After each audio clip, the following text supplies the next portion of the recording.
মেয়েদের কোন অভ্যাসটা একদমই ভালো লাগে না? কিচ্ছু না, মেয়েদের একটা জন্মসূত্রে পাওয়া অভ্যাস, এটা আমার মারও আছে, এটা আমার বোনেরও আছে, এটা আমার বান্ধবীদেরও আছে।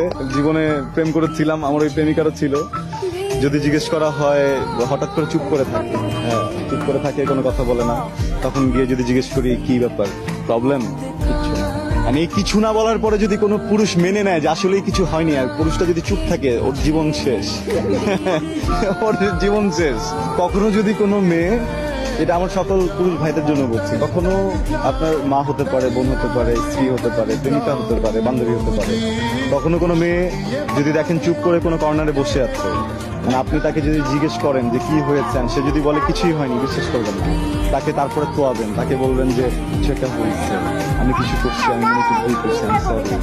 এইভাবে মানে যদি ভুল নাও থাকে, একবার দুইবার সরি বলবেন, দেখবেন ঠিক হয়ে যাবে, প্রশংসা করে দেবেন।